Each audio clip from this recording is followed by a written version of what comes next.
This is the Knilly and PB podcast. In this weekly series, we're reading Twilight New Moon because Knilly's never read it and PB wants to send memes. I'm Knilly. I'm PB.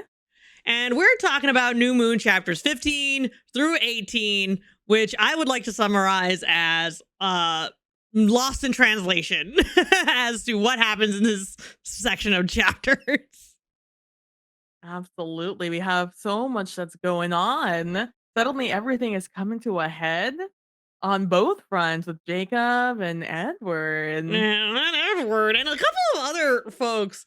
But for those not watching that are listening to the recording, we had to do a second take, and PB was talking about how she was interested in how she didn't know how we got from A to B, and like it was all blurred, and I don't know if you wanted to continue on that train of thought. Well, you didn't set me up for it that time, so I wasn't going to bring it up. But yeah,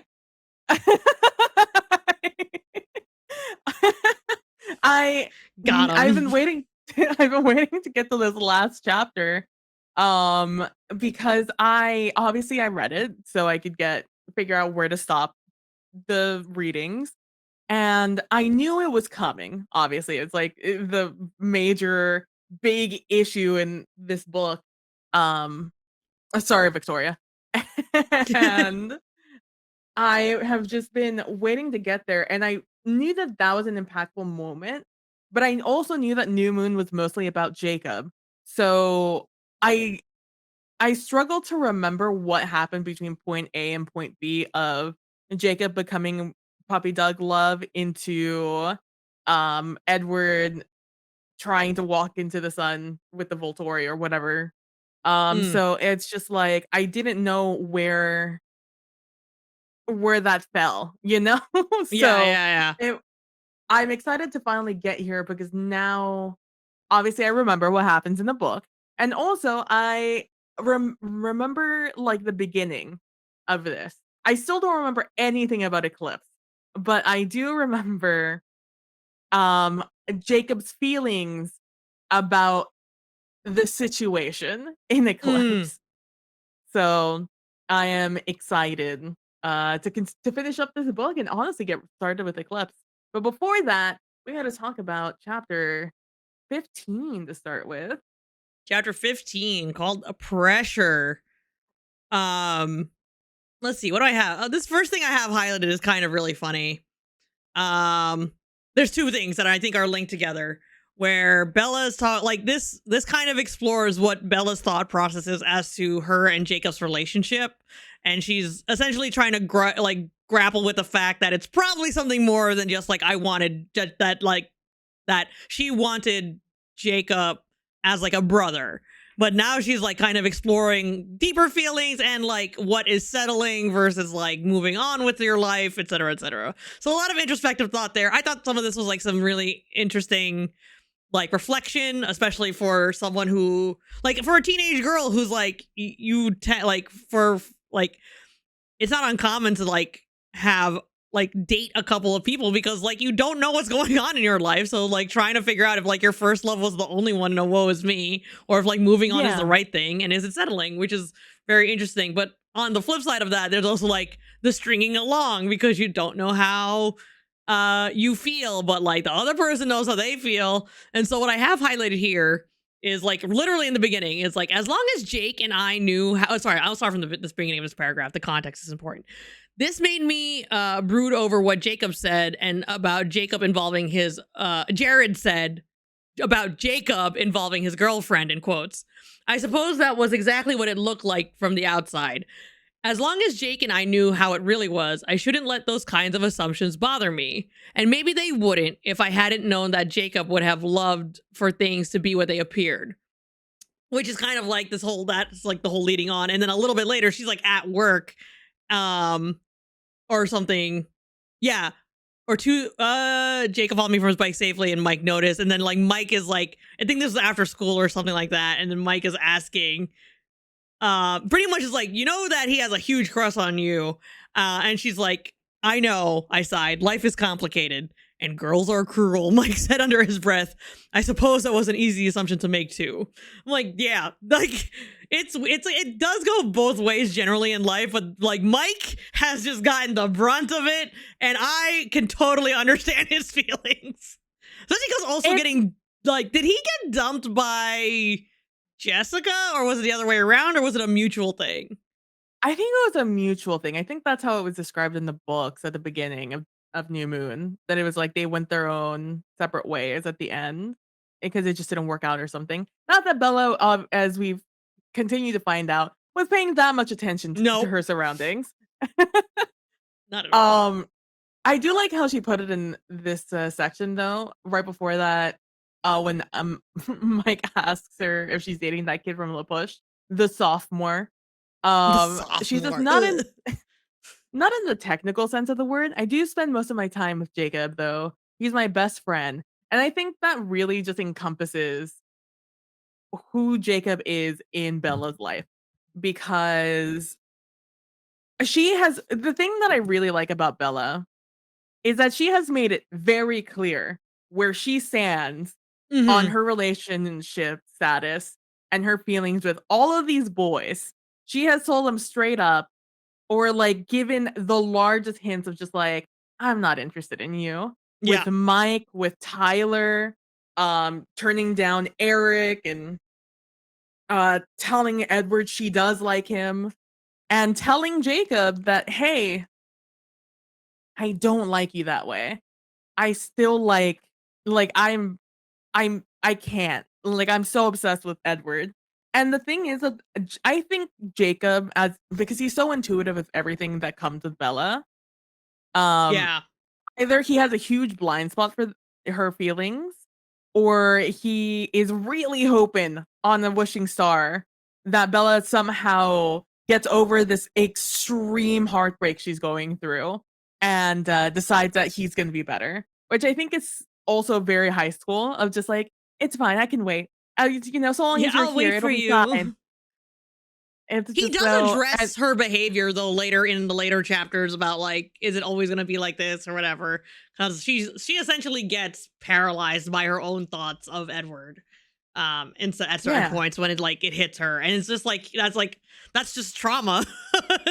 Yeah, it's like that's just I mean, obviously she's been doing it the entire time Yeah. she's been with you, Jake. But yeah, I thought that was a really funny a moment between Mike and Bella. I completely forgot about that moment and I thought it was hilarious. Mm-hmm.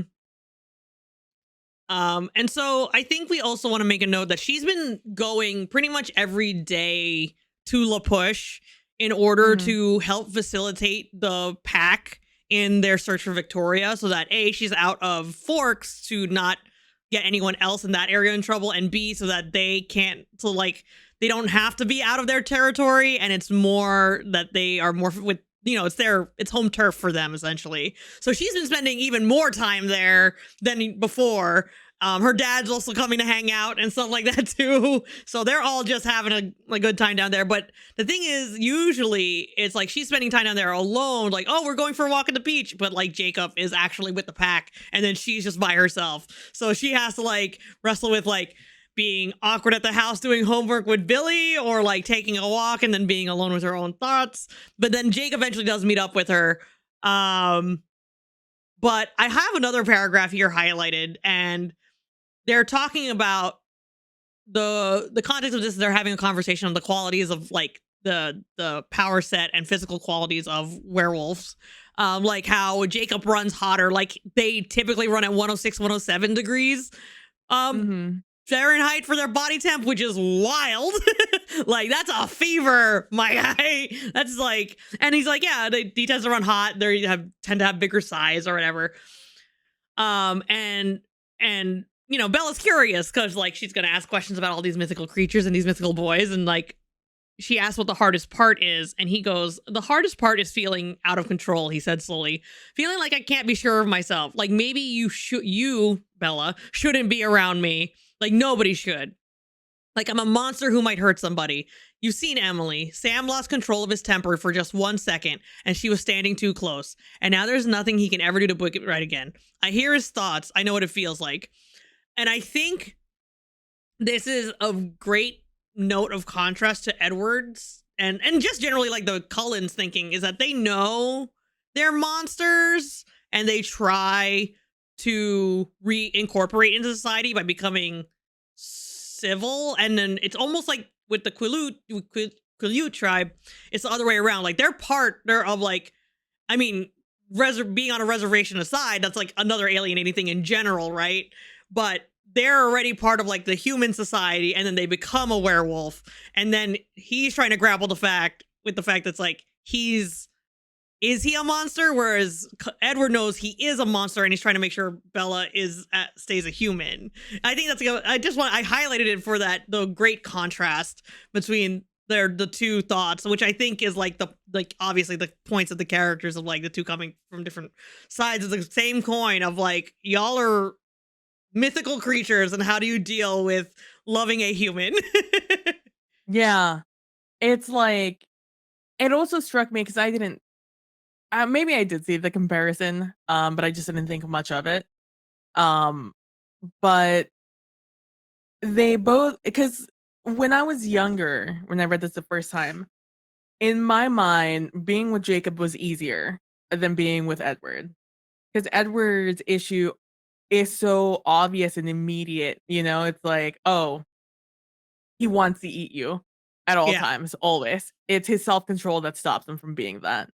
But then after reading him talking about how anger and or just like a lot of emotion is the thing that triggers becoming a wolf, and that is why suddenly they are so heightened when it comes to their emotions suddenly, where they're so angry and just broody, because that is a thing that fuels them to become um a wolf. And that's why it's so dangerous, because they struggle with their emotions, which is a lot more internal and less and more ambiguous, right? As opposed to just like being thirsty for blood. Yeah. Um and I can totally understand that, because I mean, and understanding your emotions as a teenager is already a nightmare. But then having that very realistically turn you into a monster when you Yeah. feel that emotion too strongly is so confusing and conflicting and so difficult to understand, that I really empathize with Jacob in this moment. And not only that, but he also then goes on to talk about how um everything about being a wolf comes easier to him. Yeah. Like, he's better than the rest of the pack. And he says, like, who wants to be a nightmare, a monster? And then the way comes so easily to me, the way I'm better at it than the rest of them, does that make me even less human than Embry or Sam? Sometimes I'm afraid of I'm losing myself. Um, which in the way that it's so mature for the way Bella constructs how she sees the relationships with those around her, I think that's very, mature of Jacob to understand that that's what's happening in this moment, and that is why he is feeling the way he is feeling. Um, For sure. so I really like that line, "Who wants to be a nightmare, a monster?" Because that's how Edward always described himself Yeah. also as a monster and nightmare at night, you know? Yeah. Especially because like both boys were not chosen to do this. Like it was not of their own Yeah. choice to be the way they are. Edward Mhm. just has time and experience on his side because that's just the way that works. Whereas the werewolf thing for the Quileutes just can come on. And we learned that Yeah. Jacob's grandfather, like great grandfather, and like it was when he had a person on each side be part of the pack, essentially. I Yeah. forget, but it's like it's not the immediate generation. So Billy is not a werewolf, No. but It was because his there hasn't been a pack, yeah, because the Colons had to wait a generation before they could come back to yeah, Forks. So, Billy's generation was the skip generation, but the one prior to that, the boomers, they were, Ephraim Black, which was, Billy's dad, or, yeah. Jake's grandfather, and Quill Ateara, who was his mother's grandfather. So, And he's yeah, second on cousins both with sides. Quill. Yeah, second cousins. Oh, and then there was Levy. Levi Yulie, which assumedly is Sam's Yeah. ancestor, who was the third person in the pack. Yeah. But yeah. So we learned a little bit of that. It is well, it's not necessarily hereditary, but if it is hereditary, it definitely benefits you. Cuz like the other Yeah. boys don't have relations. They were just chosen because mythical forces deemed that the tribe needs to be protectors right now because there's a threat, and therefore supernatural forces are turning some of these boys into werewolves. But like Mhm. Jacob said, it comes easier to him because it's in his blood. Yeah. And probably Sam also, since it's also in his blood, For just not sure. as strongly. Yeah. And so we move forward and Jacob laments with Bella that they're a pretty messed up pair. And neither of us can hold our shape together, right? And I was like, Damn. that's it's like it makes me feel really bad for these kids. I'm just like, damn, you guys shouldn't be worrying about this right now. For sure. That's Like you're worrying about like if we'll go to the dance again or something. yeah, Like, it's like Bella just keeps talking about how Jacob has these like huge bags under his eyes from just not sleeping yeah, being out and on the just hunt and always all like, that. tired. And then she's just like an emotional wreck. Bella has not been okay in almost a whole year at this point. For sure.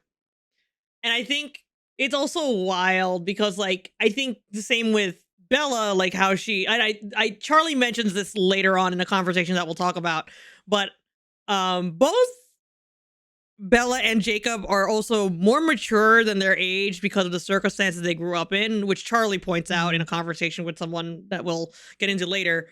But Bella essentially like was like the compliment to her mom and like had to handle herself her emotionally growing up, raising herself almost. And then same Mhm. thing with Jacob because since Billy is disabled, he had to also help take care of his dad and then I also help mature him. So there's like there's like both this like physical care and emotional care that they both had to grow up taking care of others before themselves, which I also think is leaks into the relationship, both of them looking out for each other before themselves, which is like, Yeah. that's cute, but a little unhealthy when you got to think about yourself sometimes. Like, Jacob needs sleep. Bella needs to not blame herself for everything. And I'm just like, man, these kids got too much on top of being teenagers. It's like all I want is for them to just have a break because this is all happening during spring break. Yeah. Um like it's nice because suddenly, Bella has all this time to be able to spend in La Push. As awkward as she may feel. But like she even states that like she's never liked spring breaks anyway. And I'm just like, is it because you just had to play the adult the entire time you're on spring break? Yeah. Like, what's the vibe here?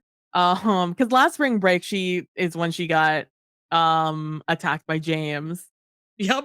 and now this, and then this is happening this spring break. What she mentions, like, I hope this So doesn't become a tradition that vampires attack me during spring break. but that's also so quintessentially it's just like teenage YA book. It's always Yeah. during the holidays, something like it's like We don't have time to issues. worry about school. Yeah, it's like all these issues happen like throughout the school year, but like nothing big happens until the big breaks, which is very considerate on the enemy's part to For wait until sure. their vacation. Could you Like, thank you imagine? for I not wish doing it. all of my rivals and enemies, not that I have many, but if I do have any, please show yourself, but only show yourself when I'm on break. So next week, probably a great time. Right? Like, if you're gonna bother me, don't do it on like a random Yeah. Thursday. Like I'm Where already I looking might be forward to the weekend. Just overworked or wait. something. Like, you want me Exactly. It's like fresh. exactly.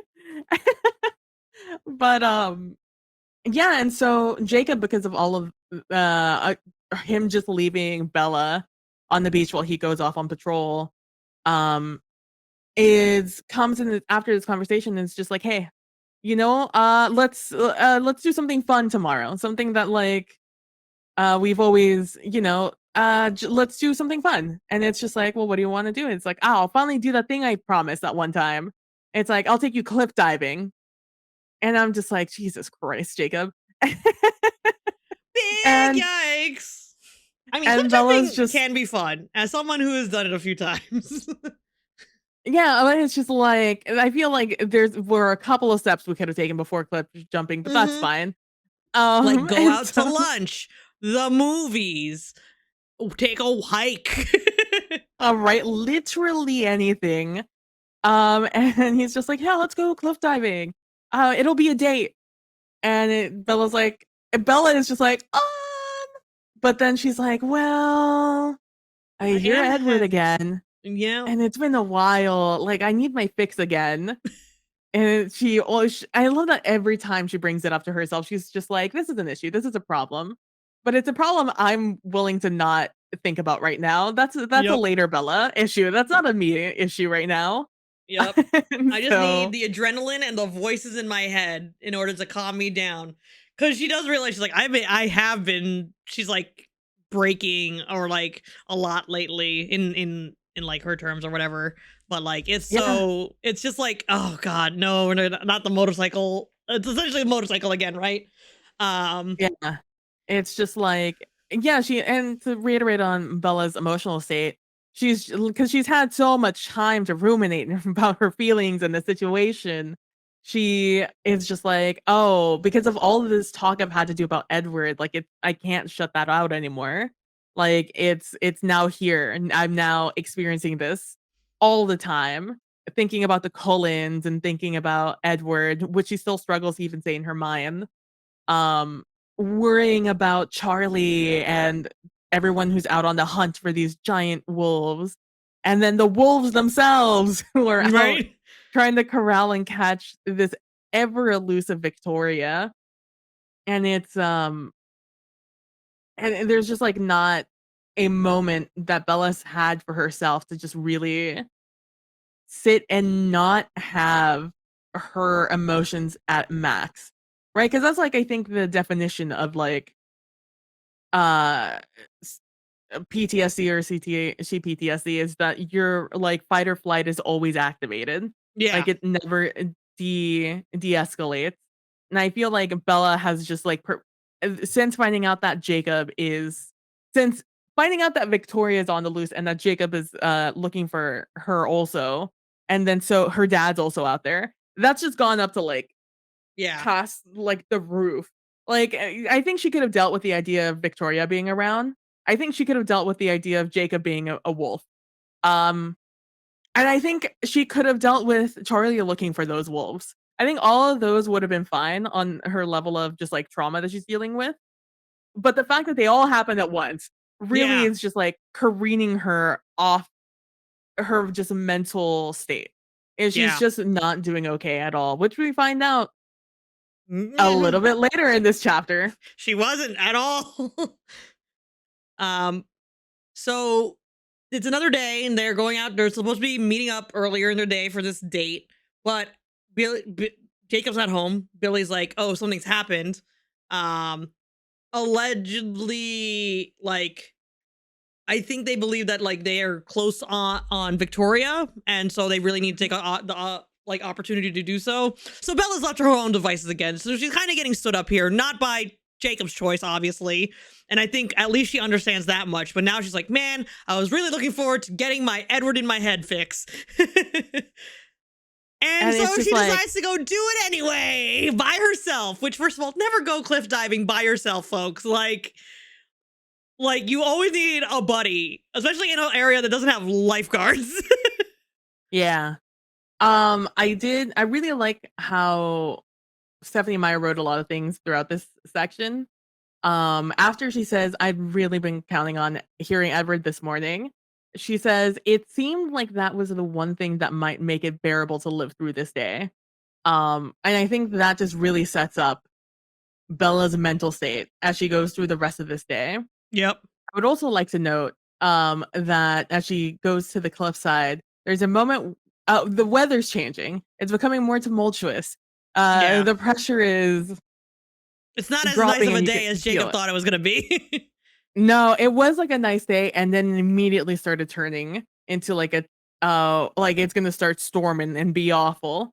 And there's a moment where she's like going to the cliffside that she says, if you can feel, or she starts feeling like the static in the air, and her hair is like raising because of it.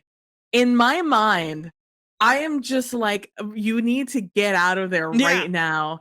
If you are ever in a real life situation where you can feel the static in the air and your hair is raising like on your arms, on your head, I need you to immediately start running. I need you to stop whatever the fuck you're doing, drop it and go.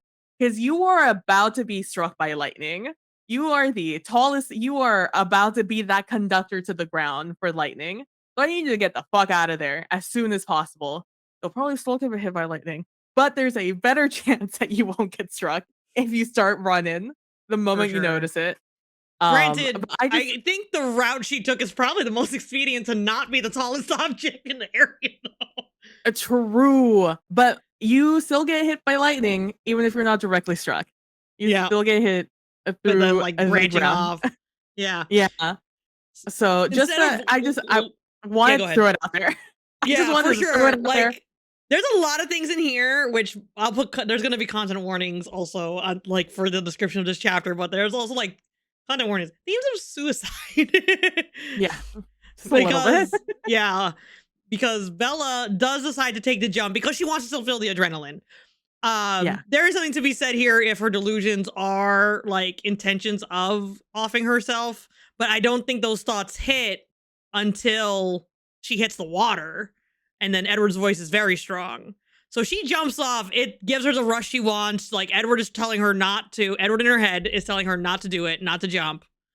Um, and it's like this every like inch of the step, like she curls her feet to jump and she like is about to go. And then Edward's like, no, no, no, no, no. She jumps, hits the water, and she's like, it like for a moment, like it was very euphoric for her because again, Edward said it was in her head. The water actually like was a little cold, but then she's like, oh, wait, I have to swim to get back. I just thought I could jump and then I'd, reset. She's like, I gotta swim. And like she knew how to swim, not like, not to get caught up by riptides, but parallel to the shore. But she's like, I don't know where the shore is. And it just got strong because the storm was coming in. And I missed the description while reading this part, but I got it on the like subsequent parts. But like she had like this feeling of like some fiery stuff in the water, but then she got hit by like rocks and then she was out for a little bit. But all that time, Edward in her head is telling her to swim, to make it to land, to live. But she's just kind of like, why? And so she's kind of almost giving up in this moment here until she gets hit by a rock. Yeah, like I would really takes her out. to go back to your very first statement of just like feelings of uh uh no longer being alive. I would say hit well before she hit the water. In fact, one of the things she says before when she's contemplating whether or not she actually wants to go cliff jumping, because it's not like she wants to like experience Edward, but like she's still rational. She still understands like, oh, this is dangerous. This is like Yeah. probably not a great idea. But even then, she says like, what a dangerous thought when it comes to cliff jumping by herself. The most dangerous one I'd argue is well, why not? Why not quench it right now? This urge to jump off of this cliffside. And she then says, I knew that this was the stupidest, most reckless thing I had done yet. The thought made me smile, the pain already easing as if my body knew. And to be said all around this section, Edward in her mind is begging Bella not to jump. It's like, don't do it.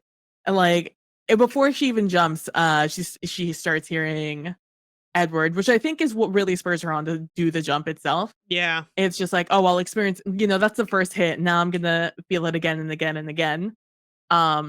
And in the first description, as she's falling, and she hits the water, and it's much colder than she thought it was gonna be, and much more tumultuous, like you said. But because I knew about the red in the sea, I was looking for it because I didn't catch it the first time I read it all those years ago. So this time I was hyper aware about the first description of her being in the water. And in no time when she is in the water does she ever talk about seeing something red in the water. She only ever talks about it after she is being walked out of, the Mhm. ocean is when she notices it. Because as you said, she starts getting hitting by rocks. Yeah. Like the waves have hit her up against, but we find out it's Jacob who legit was like she had start like it was like shift in the night. She had left to go cliff jumping and he was returning and is like, where the fuck is she? And like is looking for her, finds her in the water and goes fucking swimming to save her. Um Yeah, because and she gets her screams on. on the way down, and Yeah, he because heard she it. screams. He hears it with his super hearing, I assume, because he's part wolf. And I think it was just in the area, TBH. I think it that's was true. I because guess it also echoes. the reason that he was coming back is because, they drove Victoria into the water, because that's where vampires have Right. advantages over wolves. So they were, I'm assuming, already in the area, especially since Victoria was already in the water. I assume they were somewhere in the vicinity of that place. And that is how Jacob was like, "All right, well, I gotta go now." So Yeah. he was in area. It's kind of scary to think that Victoria also knew where she was. Like, if you think about it, like, she knew that Bella was by herself there. So, even though she had the wolves on her tail, like, she was very close if the wolves weren't on her tail. Yeah, um, so yeah. Jacob resuscitates her, manages to get her out. Sam's there too, because they were all in the area, as you mentioned. She barely hears the conversation. Sam has to go back to the hospital for some reason or other, and they are now heading to back to Billy's house, Jake and Billy's house, because A, she's soaking wet, and B, it's just kind of like, what the fuck, and they need to talk, right? yeah. How dare you just just like ignore Harry poor Clearwater out here? Sam has to return to the hospital for some Well, it reason. wasn't. It's not mentioned until the house, isn't it? True. So I was going Um chronologically. so, But yes, the reason that Sam's going to the hospital is because Harry Clearwater had a heart attack, and yeah. so a lot of them also got pulled. Like after this thing, then they're like, "Oh shit, we got to go over there." Charlie also ends up at the hospital because he's very close. They're all like best friends. Billy's at the hospital. They're all seeing, and like when they're back at the house, like Bella asks, is he going to be okay? Jacob is not hopeful because like it doesn't seem great. Yeah. Which is unfortunate. But there's also a mix of like this plus Jacob being both mad, worried, scared, great, like all of the emotions at once that Bella is safe. Bella being like, what just happened in a daze because she pretty much drowned and managed to be resuscitated in time. Yeah. And then wanting to also kind of know what happened with with Victoria, but then like the whole day is essentially ruined and all of this stuff. But yeah. Yeah, it's a very heavy day, I think, for all of them. In fact, I think Bella is the one that I think she achieved kind of what she wanted to, of just like a moment of respite from her life. Mm, Um and because she says even in the water that, like, as you said, like, that is when, like, she kind of just was just like okay with the situation, yeah. because suddenly everything was fine. She even says, like, some people talk about seeing their life flash before their eyes, and for her, she was grateful that it wasn't, that the last things she saw were, or was hearing, Edward in her mind, in her delusion, because she says it several times where the delusion of Edward is more clear to her. She hears it more clearly than her memories of Edward. The memories of Edward and his voice are very dull and weak in comparison to those delusions. Which is, I think, also a part of why she tries not to think about Edward too much. Hmm. Aside from the searing pain she experiences every time, it's also because I think she's kind of forgetting him in a way, and that is almost as painful as not being able to think about him. And she goes on and she talks about fucking Romeo and Juliet She again, comes theme of the back to book. Romeo and Juliet and talks about like Yeah, I wonder why it's called like. What about Paris? Paris being the other character, because like you know, predetermined couples back in these times, and then like Paris is gonna be wed to Juliet, but just like why not? Why not Paris? Essentially, she like obviously the correlation here is that Paris is Jacob, so like she's like, oh, but that's not the story. That's not the cool story. Yeah, it's like they even bring up what was her name? Rosa? Yeah, The the the female girl version for of Paris? yeah, the one for Romeo. Yeah, the first Uh, because Romeo is Rosaline. obsessed with this first girl, Rosaline, first, and then Rosaline will not give him the time. And Yeah, then he meets with Juliet, and then he experiences that same infatuation with Juliet. Um And I remember I was reading this and I was just like, I had to like write through my thoughts here because I'm like, I'm no expert on Romeo and Juliet. It has been a good long while since I read Romeo and Juliet. But I was just like, I was trying to figure out like where the comparison was to this story. Like, where hmm is the one to one aside from the obvious of just like, oh, you know, the trio, you know? yeah, The thought of like, oh, of course, Paris is Jacob, blah, blah, blah.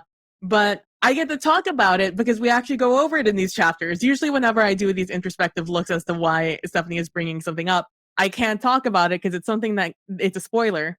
But now it's so my thought process here was okay. I'm no expert here, but Romeo did leave Juliet, like not purposely. He was running for consequences, and she knew he was going and that he'd probably be back. Romeo, however, didn't know. And then that's when it hit my mind. That's when I saw it. Oh, I see. Well, Romeo did run away first. Juliet is the one who seemingly quote unquote died. And he got word secondhand about it. And now Romeo opts himself to join Juliet, who wakes up to a dead Romeo. yep, I see. This is a heavy handed reference were my exact words. Because this is just foreshadowing. What we're yep, reading here is just foreshadowing of yeah, Romeo obviously Edward and Paris yeah. being Jacob. And so it runs a little deeper than just like, oh, Love Paris and triangle, Jake, a love lol. triangle. It's like there's also the life and death of Yeah, all of these characters. Because we even talk about it a little bit later about what Edward's mindset was when he believed that Bella could be dead after the James yeah, thing. yeah. But but yeah, the line was the title was Juliet gets dumped and ends up with Paris. Never would have been a hit. Um, and I wrote it down because I was just like, I just know that that's a publisher or editor joke with Stephanie Meyer. That like they probably asked Stephanie and just like, okay, what's the theme of this book? What are you gonna name this one? And she's like, I don't know. Bella gets dumped and ends up with Jacob. I don't know. And Probably. I'm like, this was written in not for us. This was for them. This was a dumb joke, not a us Yeah, joke. totally. I still Um, enjoyed it though. for sure. I have highlighted here, and there's a really good moment of growth here, I think, for Bella. Now, whether or not she takes her own findings and takes it with her into the future of the books, we shall see. But I have highlighted here a thing where she realizes something about part of her self-destructive nature and all of the blame she takes upon herself. But I'll read the paragraph. I closed my eyes and drifted again, letting my mind wander away from the stupid play I didn't want to think about anymore. That Romeo and Juliet. I thought about reality instead, about jumping off the cliff and what a brainless mistake that had been. And not just the cliff, but the motorcycles and the whole irresponsible evil Knievel bit. What if something bad had happened to me? What would that do to Charlie? Harry's heart attack had pushed everything suddenly into perspective for me. Perspective that I didn't want to see. Because if I admitted to the truth, it would mean that I would have to change my ways. Could I live like that? I hope she does. This is also a little bit of foreshadowing as to the miscommunication in the later chapter. But yeah, Bella, it's like what would happen if like you did it's like I think her like it sucks that like Harry's misfortune is putting this lesson into my purview right now, but dang, okay, I guess I need to think about this a little bit more. Well, I mean, it's also just not that easy. Yeah, for sure. Because that's not how depression and suicidal No, for ideation kind sure. of works out. Um, in fact, I found that to be a little bit of a, um, oh, what would be the word? Like a very brutish way to put it. For sure. Um, and because uh Stephanie Meyer very clearly writes this on a line of like it is of what it is, but without like going to that point. Because I don't think she really wants to go to that point of like Mm, talking about it in the terms of what it is of suicidal ideation. yeah. Um, because Bella doesn't see it that way and because there is like a secondary goal, right?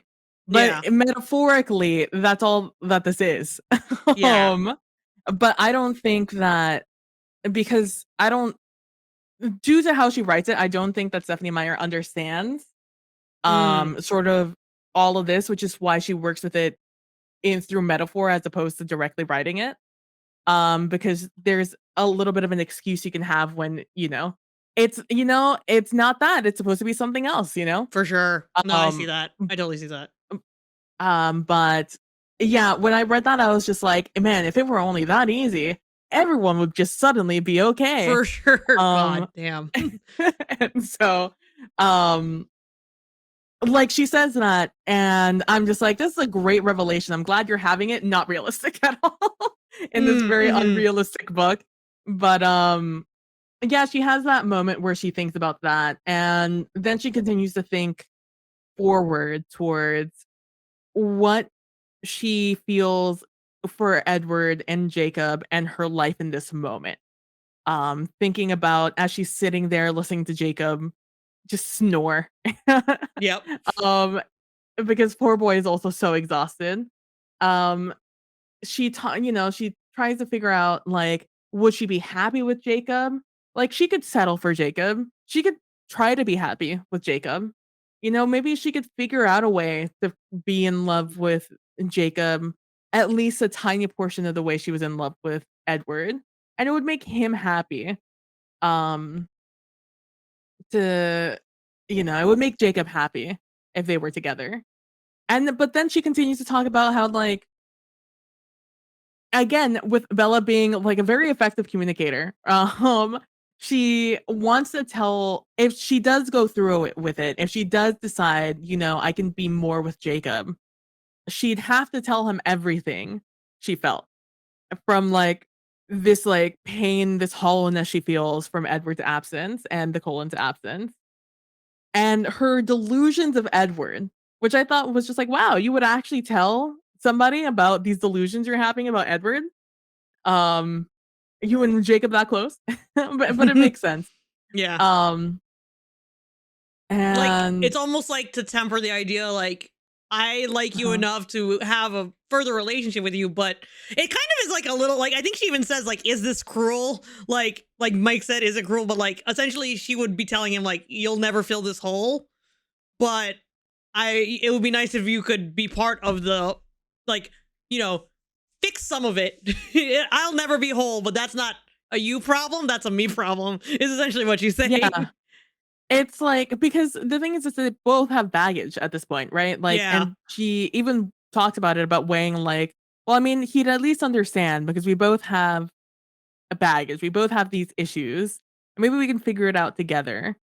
Um, But every time she talks about Jacob, and this is no different, every time she talks about Jacob, she struggles with trying to figure out because what she wants, as I don't know if she says it here or later in a later chapter, is she wants to claim him, right? She wants a claim to Yeah. him. Like, not so much like she wants to be the only person in that Jacob loved in his life. Not that sort of claim, but more in the way that she wants to be able to be close with Jacob without any like strings attached. She just wants to be herself with Jacob. And a lot of times, a lot of people think the only way you can be like that with a person, just super open with them, is to be in a relationship with them, right? Because that's a very intimate thing to be. Yeah. To try and share your life with someone. Not Um, necessarily true, folks. yeah, and she even talks about like I want him he's my best friend, you know? Like, I want him to be my little brother. I want him to, like that's the sort of relationship I want with him. Someone I could be close to without having any stakes on it. I don't want to have the pressure of a relationship. I don't want, you know, any, like, societal pressure to be anything with Jacob or with Jacob have any pressure with him, except just be a friend.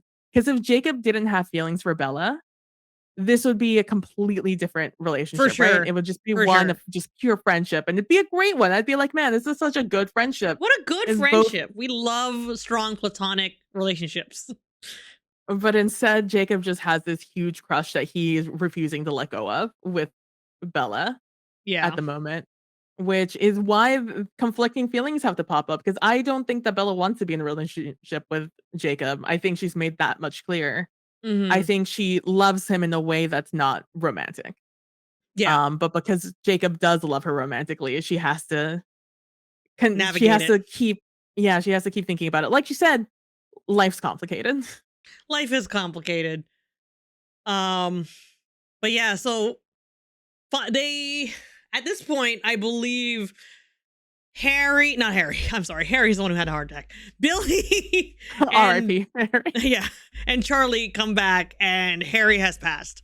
They mention it, and or no, oh no, Billy's come back, not Charlie. Charlie is probably still like Billy mentions that Charlie's still at the hospital, and Jacob was like, maybe I should get you home before Billy gets home. Before I keep getting all the dad's names confused. Before Charlie gets home, so you could be there for Charlie. And she's like, yeah.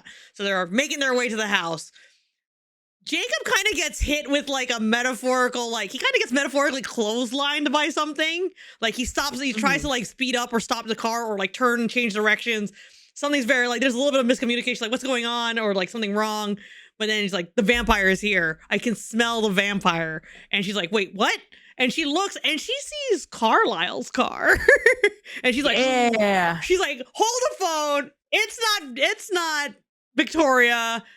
It's like one of the Cullens. It's Carlisle. Let me go to the house. And he's like, no. And like, I can't be here. Or like wants to like turn around, bring her back.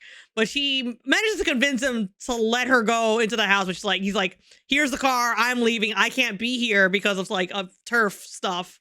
So he skedaddles. She rolls up to the house, tries to find out who's inside, and it's Alice. Alice is Dun back. dun dun. Chapter Alice 17. lives again. I will say before we get too far into it, because it is just a reoccurring theme between this book and the next book, and maybe Breaking Dawn, I don't remember. When Jacob and Bella get out of the car, they hug. Jacob and Bella hug. And it becomes a very intimate hug, where in the moment Bella's still thinking about like relationship, what does she want to be with Jacob? And there's a moment where she's just like, if I do this, I know where this is going to lead. It could lead to a kiss. And so Bella almost initiates a kiss with Jacob, and she even hears Edward's voice in her head say, "Be happy," but she freezes there. And Jacob's like, "I know you don't feel the same way for me, and that's fine, and always be fine. I'll always be here for you, blah, blah, blah, whatever." But the moment he feels her freeze, he lets her go, and that's what like Yeah. causes the senses to go back and be like, vampire. Yeah. But that is a reoccurring theme throughout the book, so I just had to point that out because it's the first time that the we little actually like get there. you know the trope of like, ooh, almost a kiss. Yeah, almost a kiss. Almost But a kiss still trope. conflicted kiss. She didn't make Yeah. the choice. She She probably would have said no. Yeah. But yeah, he's like, no, bad, vampire, grr, and then Bella's like, no, friend, it's fine. Jacob's like, I can't be here. They're still my enemy, and then goes away. And leaves. Yeah. And surprise, it's Alice. It's Although Alice! this close to leaving you on a cliffhanger again, the same exact cliffhanger, but it's for vampire. This close. Yeah, but so Alice is there, and Alice has some words. Like, first of all, Bella, ecstatic. She's just like, holy shit, it's a Cullen. I'm so excited. I missed you so much. She's just so happy to see essentially the equivalent of like her older sister, right? After so long. Her best friend. Her best friend, her other best friend. So many you can have more than one best friend, people. So Yeah. but Alice is a little angry, actually. She's like, what the hell was that cliff thing? She's actually like gets right into it. Because Alice saw the cliff thing. She saw in a vision where Bella died. But she's not dead. But like Alice came to essentially confirm that Bella was dead. She did not see Bella die. She saw her fall. Fall, right. She never saw any. She saw her. She didn't see her fall. She saw her jump. She saw nothing past that. She only saw her jump, which also tells us the timeline of when Jacob got there into the area. For sure. As we find out later. But yeah, I also think she's a little hangry. She is hangry. Aside from the fact that one of her very good friends and her brother's mate, essentially probably was dead. She's also very hangy because she had to come here right away because she's like, I just saw this happen, I gotta go. Yeah, which let me tell you, she took a real flight quick on that as one. soon as she saw it in her vision, and then she like used the car and all that stuff. And so they essentially boil down to the fact like Bella was trying to explain herself and essentially explained all of the events since Edward left, right? I don't really have too much highlighted here because it's really much a summary and like a feeling. I think the more important stuff is what Bella's not talking to Alice about and what Alice is talking about with Charlie later on. But essentially the biggest revelation that Alice, like, there's a werewolf, there's a young werewolf here, and we kind of find out that Alice can't see any kind of endings that have to deal with werewolves. They cause like a block. They're just like kind of like Bella is kind of just not Bella. I mean kind of Bella. It's a block in her vision. It's just like it blanks out that section of it. So like Bella jumped and then it was nothing. Like maybe the vision kept going, but there was nothing that happened past that. It just went. Yeah. So that's kind of how it works with werewolves in her vision. Because supernatural really stuff. Well, I mean, natural enemies, it would be a natural advantage, I guess. So that's cheating. It's cheating. Natural defenses, yada yada. Yeah. You know how it goes. Yeah, we find out that that vampires smell to werewolves and werewolves smell to vampires because Alice is like, you stink. We also get a lot of the comparisons of like, oh, she's stoned, she's so cold, especially because we just got the warm bodies of about werewolves at 106, 107 degrees. So we're getting the contrast again. But yeah, Bella's just like really all up, giving Alice hugs. Alice is like, can we just like not right now because I have to hunt. Yeah, she's like, I forgot how exuberant you are. And I'm in my mind when I read it, she said it twice in two different moments. I'm just like, exuberance is a word I would never use to describe Bella. Never in my life. If I had to come up with a list of adjectives, exuberance would not be one of them. Yeah. So I just thought that was very funny. That, but I guess it's also relative to how Alice and the vampires behave, right? They don't tend to end very extremely about anything because they've experienced so many things that they're just all very stoic generally. They have varying levels of stoic, like Jasper can get, like, and all of them can get, they have different levels of that, but it's still just like, they're not like so excitable anymore, you know? It's like, except I would argue that Alice is probably the most excitable of the Cullens, which is why it was even more striking that she would call Bella exuberant. Yeah. But for me, as we go through all of these descriptions and her talking with Alice, it is striking how Bella being with Alice just immediately feels like a more mature conversation, a much more mature situation that we're in. Yeah. Which makes sense because Alice is older and blah blah blah.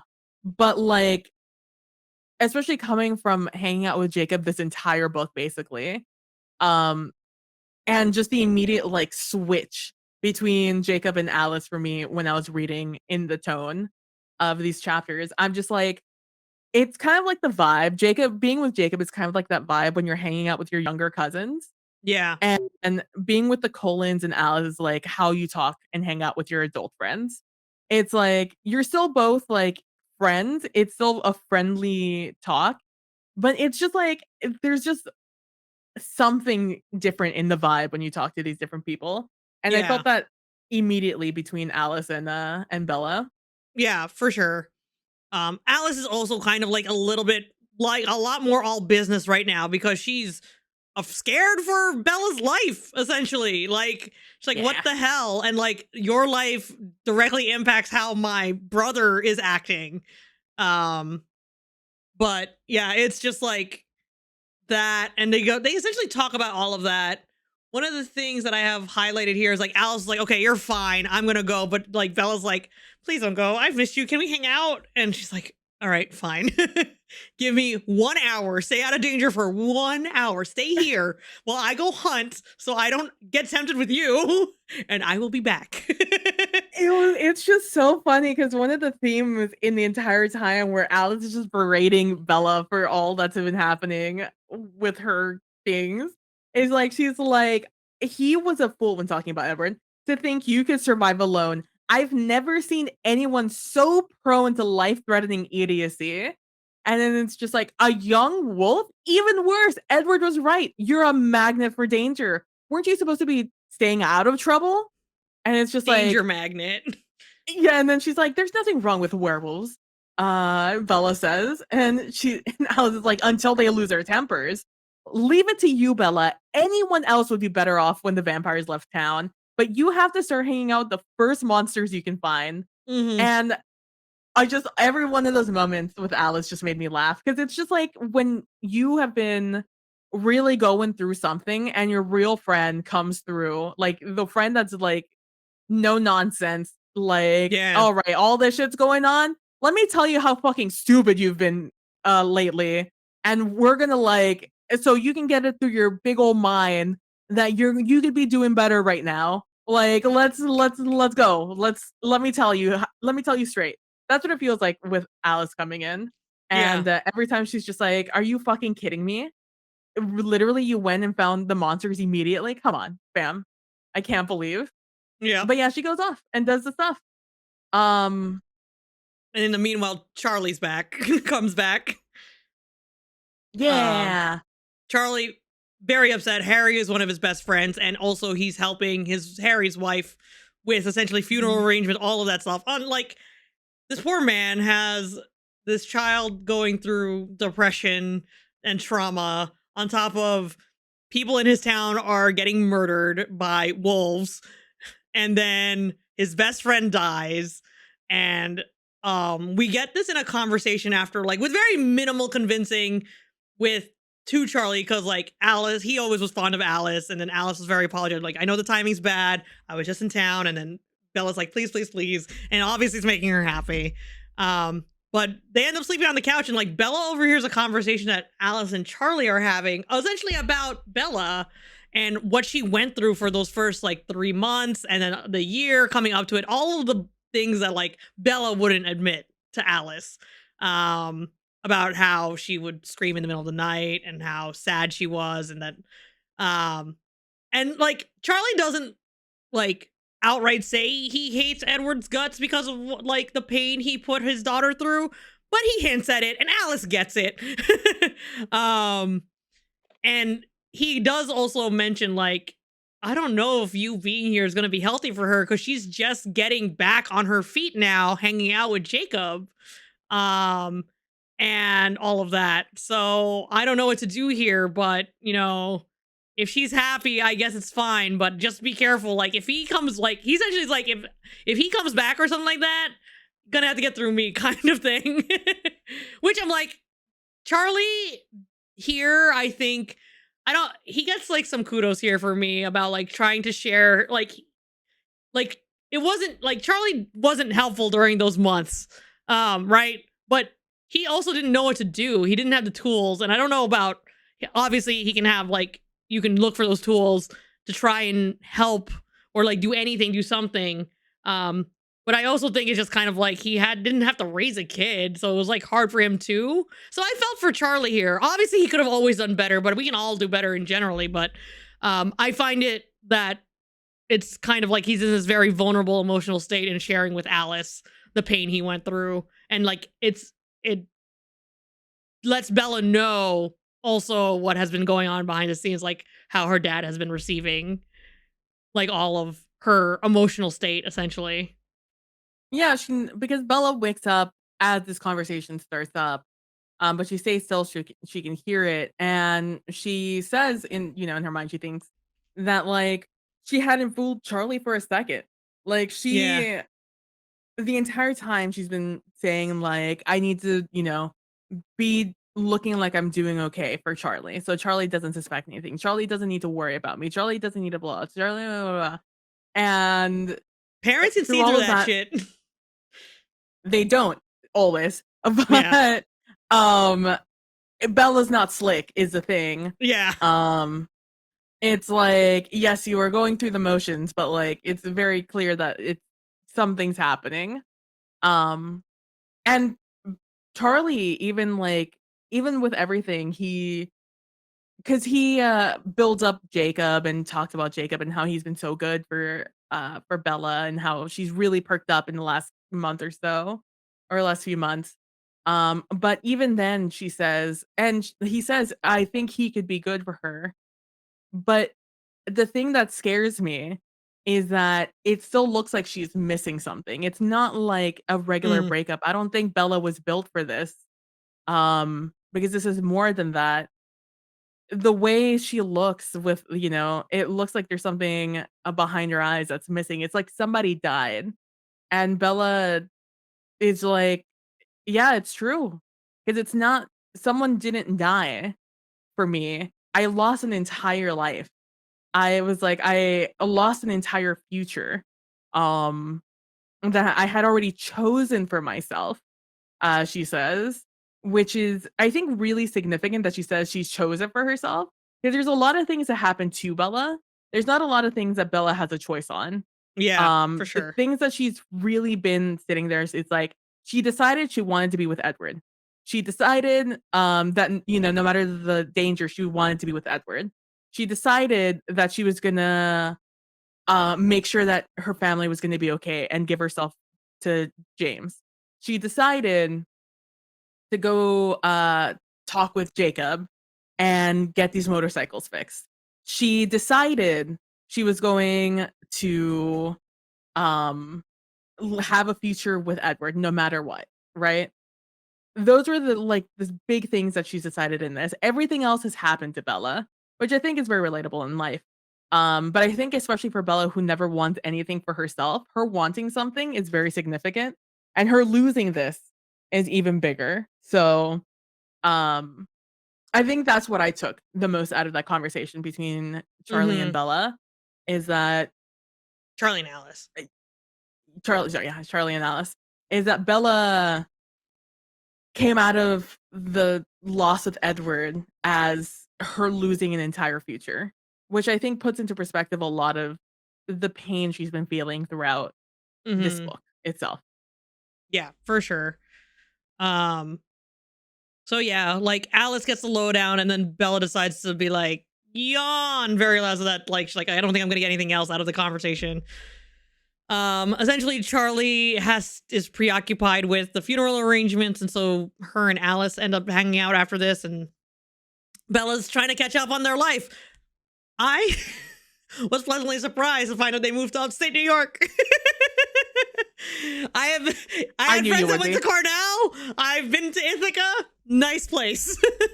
That's where I go. I'm in that area almost once a year now for going up to the Finger Lakes. So like I'm like, oh, huh. How many people It's so tried to get funny. into Cornell after these books came out? I wonder.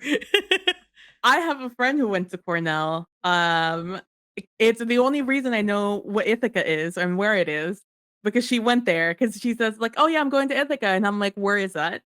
She's like, "Oh, it's Cornell," and I'm like, "That doesn't answer my question. Where is that?"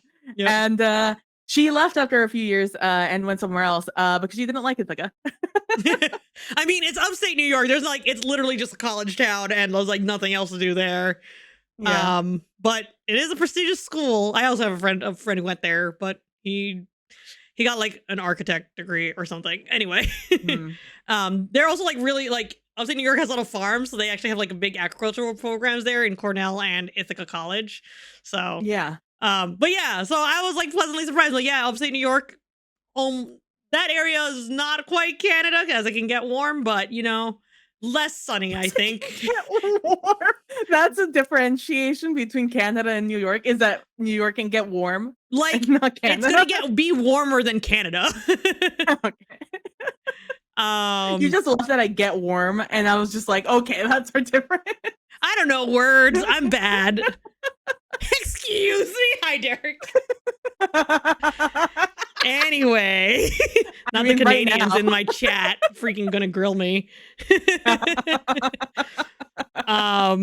But yeah, so we get the lowdown of where they are. They're all pretty much in New York, though a couple of them are still abroad. All this time though, Alice doesn't mention Edward, which Bella is grateful for. Though she did kind of get a quick hint that he was in South America during the Charlie Alice conversation, and that was it. Yep. Like, oh yeah, he's in South America, and then didn't talk more on it. But yeah, there was just a lot of that catching up. Stranger this. I'm trying to like see where we get the, oh yes, it's the other doorbell in the next chapter. We essentially go into the next chapter where the big thing happens. But they also get into like the whole can't see werewolves and all this stuff. More catching up. A lot of it's stuff we covered already, so I don't want to like repeat it. But Alice did spend some time doing some research on her past now that she figured out and tried to her full name was Mary Alice Brandon. 3 first names. Wow. We love to see it. And that she had a little sister named Cynthia. But yeah, she was admitted to a asylum, but essentially her tombstone was the same date that she was admitted, so she was essentially dead to her family. It was like, she's like, yeah, there wasn't really much, just a little bit of this. And I'm like, I know now. Like, Alice is fine. It's like, I would again greatly recommend watching the short, Mary Alice Brandon, Twilight, short story, short movies, whatever, short video. I don't remember what it's called. Because it covers all. It goes in real time with what happened in that situation. It's not the same actress that played Alice in the movies. It is a different actress. But it doesn't take away at all from the short.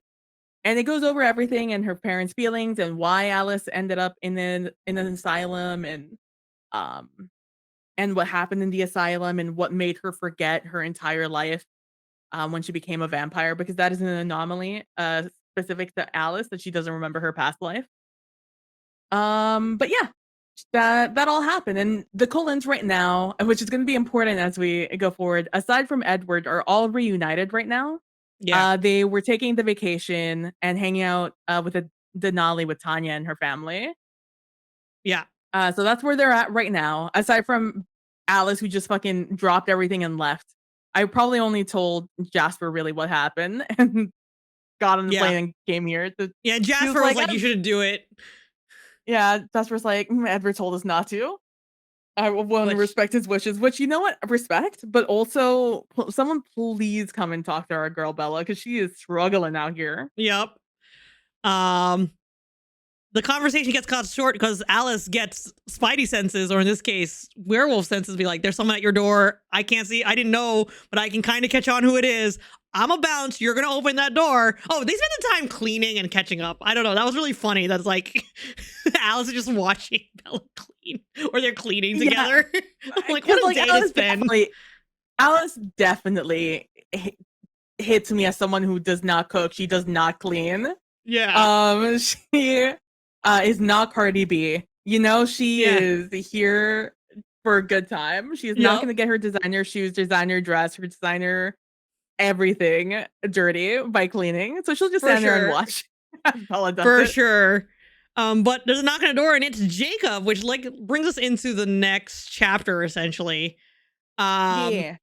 Jacob rolls up with some of the crew who are staying in the car because they all know that there's there's another vampire here now. That it like even though their senses are being tripped, that there's a vampire. It's not the one that they're looking for, which is kind of an issue for them. That they can't differentiate vampires. They just know vampire pings. Also, they are going to the funeral after this. Yes. Yeah, so they're there. They're stopping by because like they really they tried to stop Jacob from doing it, but Jacob's like. Jacob's like, what the fuck are you doing? Can you not and stay away from them? It's gonna mess everything up and all this stuff. And he's like, no. And then he kind of was trying to squeeze some relationship stuff in there. And Bella's like, why can't I be friends with both of you at the same time? And he's just like, it just can't be. Because Bella's like, I love you and I love her. Like, why can't this be a thing? And Jacob's just trying to like get her to understand that it's just like, that's just not our way. And Bella's kind of just like, F tradition. Like, what the hell's going on here? Which I'm like, you go, Bella. Like, I get it on this, like, there's probably like some supernatural thing that's probably causing them to like wig out at each other. But at the same time, it's just kind of like, y'all, if y'all can work on controlling your shifting and they can reincorporate into society, why can't you don't have to be friends, but you don't have to be at each other's throats around Bella. And I mean, later on they aren't, but it definitely is a supernatural thing. It's definitely like because they're both natural enemies, right? Like I have to imagine it's like the relationship between a cat and a dog that don't know each other. Yes. It's like they're both gonna have their guard up because they can both severely maim the other one. And they never know when the other one's gonna strike. So they always have because they're so fast.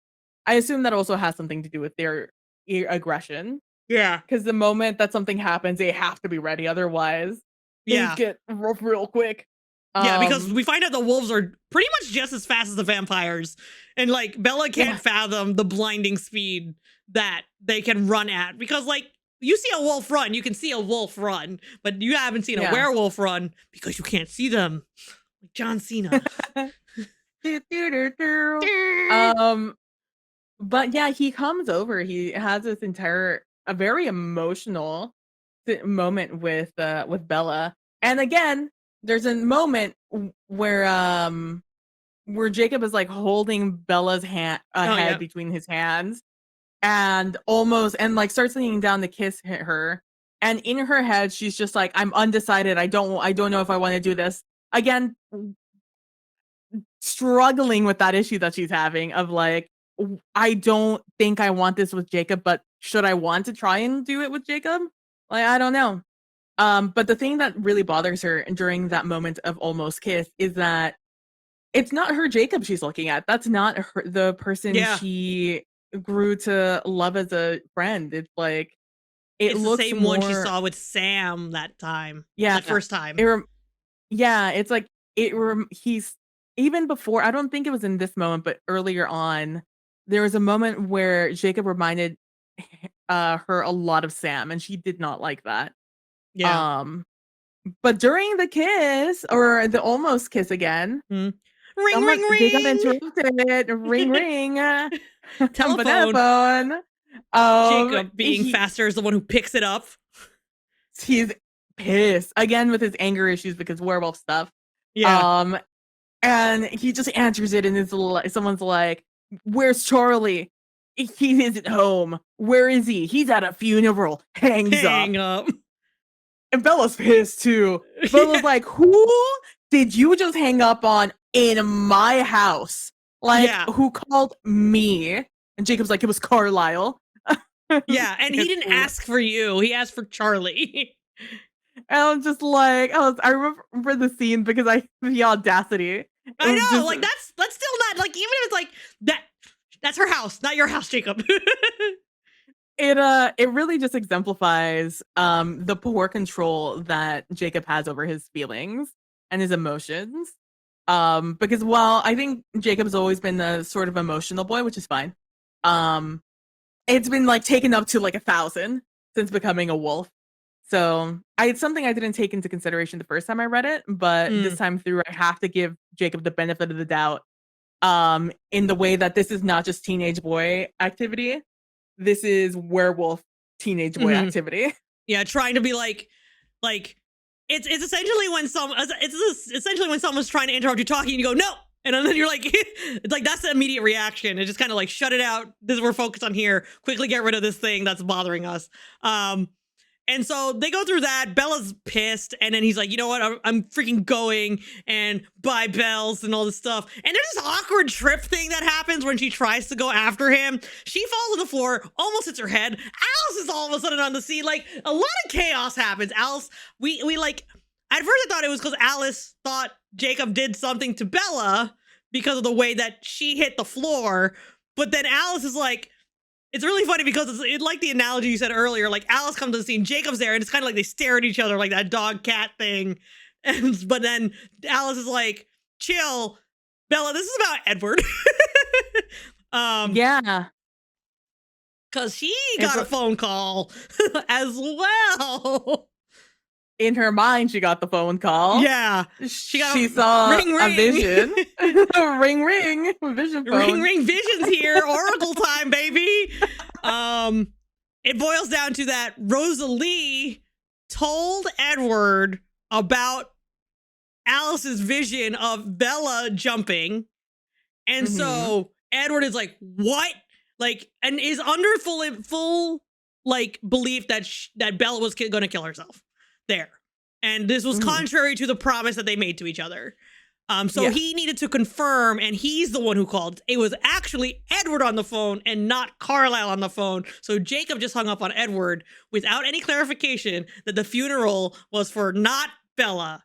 He was just like, and so that essentially confirmed for Edward that Bella was dead in this case. And so Alice saw that he was already on a flight to Italy. Yeah. There's a thing that I just want to bring up just for future conversation or future references. Earlier on, when Alice was first catching up with Bella, Alice does an impression of Edward when saying something of just like, oh, Bella will be fine or whatever. And Bella notes that it's eerily similar to what Edward would sound like. It was almost like she was parroting him. It was so good. And in this moment, when it happened, because again, it wasn't a surprise for me. I knew what was happening. I was able to sit here and read it more critically instead of trying to just be like, what's happening? And it makes me wonder because Jacob said it was Carlisle. And then Jacob, when Alice is just like, it wasn't Carlisle, it was Edward calling. And Jacob gets angry. He's like, what, are you calling me a liar? And it makes me wonder if, because Edward knows that Charlie does not like him, because Edward doesn't like Edward, and therefore, why would Charlie like Edward in the situation? Yeah. I wonder if Edward called disguised himself as Carlisle. Yeah, his voice is Carlisle. And that is why Jacob thought it was Carlisle. Because that is the only way he would think that Charlie would probably react. Yeah, or probably be like, oh, this is Dr. Cullen trying to, because he did like Jacob did emphasize Dr. Cullen, right? Like it's like, oh, this is Dr. Carlisle Cullen wanting to speak to Charlie or whatever. That also was probably the way he answered too. That was like helped to like bring up the rouse. Because like also these phones still not very clear. We're on landlines, baby. So you don't have to do much parroting, but like I would believe it too if he also masked his voice very similar to Alice now that you mention it. Yeah, so it was a thing I wanted to note because I thought about it when I was reading it. I was like, wait a second. But yeah, so not to derail us too much, as I know we're running a little long, but they think that, Alice sees Edward going to the Volturi in Italy to talk to them and ask them something. And as a reminder, I believe, because I think, did Edward or Carlisle explain this to Bella that the Volturi essentially know most of like the vampire secrets, and one of them is how to kill a vampire? It was, well, it's not really a secret how to kill the vampire. But we learned about the Volturi's name and members in book 1. We learned that they're partial to Carlisle, that they really like Carlisle and Carlisle spent time with them. Yeah. in book 2, in this book, in the beginning, before Edward leaves, when they're watching Romeo and Juliet, there is a moment where Edward actually brings it up and talks a Right. little bit more about the Volturi. The reminder in the book is actually something that happened in this book. I think it's just paraphrased. Mm. That the Volturi are like the kind of like the leaders of the vampires in the way that they're the lawmakers, they're the rule keepers. Mhm. Um, I believe it's how it was described somehow, some way.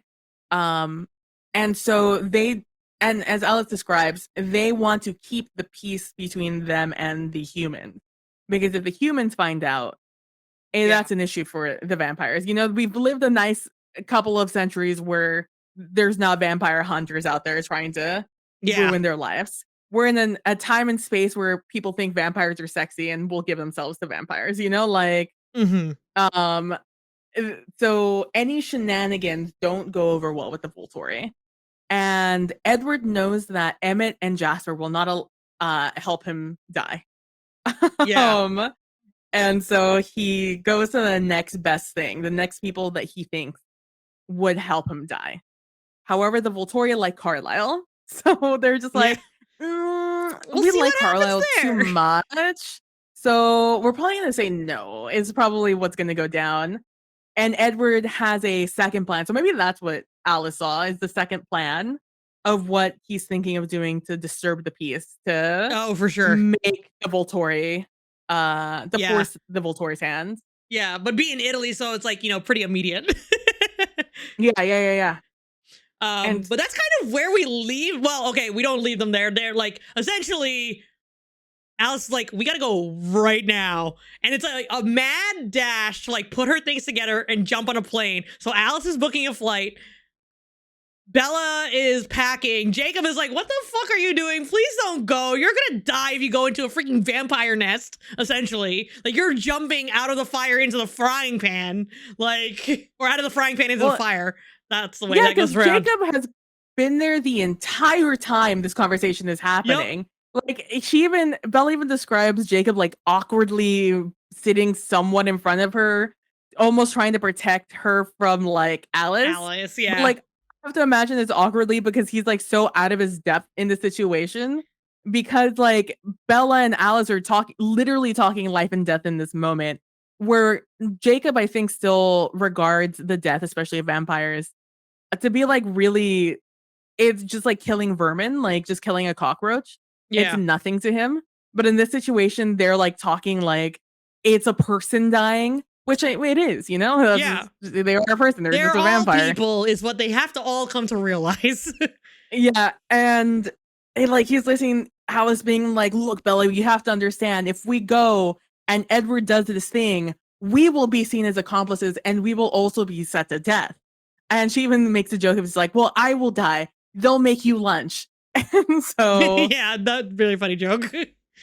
And that's the thing that like really sticks out to Jacob. And Jacob is like begging Bella not to leave. It's like, don't do it. Don't die. Because to Jacob, she's already dead. You know, like if she leaves, she's dead. She's not coming back. And Jacob's like, Bella looks over to Jacob and she's like, I'll take care of Charlie. And Bella's like, thank you so much. Just make sure you take care of Charlie. And he's like, I'll take care of Charlie. I'll take care of Charlie. Take care of Charlie. It's like they mentioned it like 3-4 times. 5 million times at the end. Yeah, it's like 2 pages of just like, take care of Charlie, take care of Charlie. And it's just like, I liked it though because it really added this to the like frantic nature of this. Of like, she's like, she even mentioned like, oh my god, thank God there was that one time that my mom wanted to marry what's his face in Mexico, so I ended up getting a passport, but I never used it, so I have a passport. I'm like, wow, that's a random ass detail to add here, but also makes sense why she would have a passport to go all the way to fucking Italy. Where, now you know what? It's nice that Bella's going to see the world. Probably not on the best situation though. I was literally about to say, it's like, I wonder why Stephanie Meyer didn't write that she got a passport to go to Canada since she's right next to it. But back then you didn't need a passport to go to Canada. That's a recent development within the last 10 years. Yup. Actually, even as close as, like, depending on what state, like, even New York up until, like, right before, like, this change was, like, during the pandemic, you didn't need a passport if you're coming from New York to Canada. You could use your Damn, driver's license. But what's it now like being you God's have to favorite? either have you have to use a passport or an enhanced license now. They re-amended it to Oh. using an enhanced license, I believe. But anyway, that's Oh. neither here nor there. They're going to Italy, baby! Yep. It's like there's a moment where Bella like and Jacob are hugging because Jacob thinks she's gonna die. So she's hugging her for like the last time, essentially. Yeah. And Bella's also hugging him. She goes and he's like, please don't go, please don't go. And she's like, I have to go. And Jacob freely lets her go. He doesn't hold on. I feel like almost losing like the will to fight in that moment as she chooses Edward slash or to die. Yeah. And as she turns around to like say goodbye as she's getting into Alice's car, um, Jacob is already gone, and this fucking Alice screeches out. Stephanie Meyer describing it this tire screeching as a human scream. Yeah.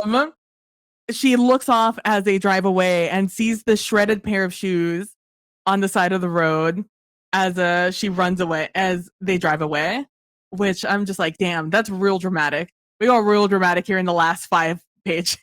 Yep. A piece of a shoe. Warp, warp. Yep. So we end Oh, there. she leaves a note for Charlie. Oh, she does leave a note for Charlie being like, sorry, I'll be back. Don't worry about me. Like, okay, that's gonna go over real well. Like, she couldn't even lie. She said, Edward's in trouble. You have to go help. I know this is terrible timing. I'll be back. I promise. Bye. And it just reiterates how, first of all, how crazy this timeline is in this book. That everything happens within like a week. Harry dies. Funeral happens like the next 2 days afterwards. Yeah. And Alice comes in the day in between. They and then suddenly Bella's gone because Edward is fucking having issues. Yup. But man. And so they're off to Italy, baby. Yup. Yeah, so that was a lot. It was, I'm interested to see now our big problem, which we thought was Victoria. No, not Victoria. Get it? F off, Victoria. But I guess the wolves are still going to be taking care of that. So we'll see where that ends up. Could this be, I mean, I wonder if by the end of the book we kind of see more neutrality between at least Vampire Cullens and the pack. I am curious to see that. But yeah, let's get into W's and L's of the week, VIPs, losers. L to the week, probably Jacob definitely has no more shoes now. I know, that was the last pair, man. For Jacob shoes. My W, you know, I don't know who my W goes this week. I think, for lack of a better answer, it's probably to Charlie, but not like it's like a lowercase W, not like a big W, you know? It's a baby W. For letting Alice know for opening up to Alice, essentially. Though I think the real big W goes to Alice for kind of showing up at the right time, granted, and like going against Edward's wishes for the sake of figuring out Bella's safety because she couldn't see. But yeah, I think that's kind of where I'm at. I don't really have any big winners this week. Yeah. I only have lowercase W. My L of the week is going to be Harry Clearwater. R.I.P. Sorry for being a plot device only. Yeah. And my W of the week is Alice just shitting all over Edward, being like, oh, she's gonna be fine, Alice, it'll be okay. She's not gonna find a way to die on her own. Because it made me really laugh that moment. Yeah. Going back and being able to read these like very frantic chapters, not written like they're not frantically written in the way of just like it's poor writing. It's more frantically of the emotion that's being conveyed through the writing. Yeah, and I think that hits. So yeah, honestly, Um, I think we're not done with the book yet, but I still think that New Moon is probably my favorite of the 4 books because of how it's written. I think it's Mhm. one of Stephanie Meyer's best written books, just in the way of having to deal with all of the subject matter. But yeah, that's my W and my L. R.I.P. Harry Clearwater. Hope Sue and I think your 2 kids do better. Yeah. Um, cool. So next week on the what date do I have here? The 28th will be our next live recording of the podcast where we're going to be covering chapters 19 through 22 for those that want to read along. But in the meanwhile, y'all can join us in the Knilly Online Discord to discuss the episode or ask questions after the show or before the show for next week's show. You can find the link in the Yeah. description if you're catching this on YouTube, Anchor, Spotify, any and all of those places. This recording and past episodes can be found on the YouTube channel and all of those places I mentioned previously on the Knilly. Just search Knilly and PB Podcast.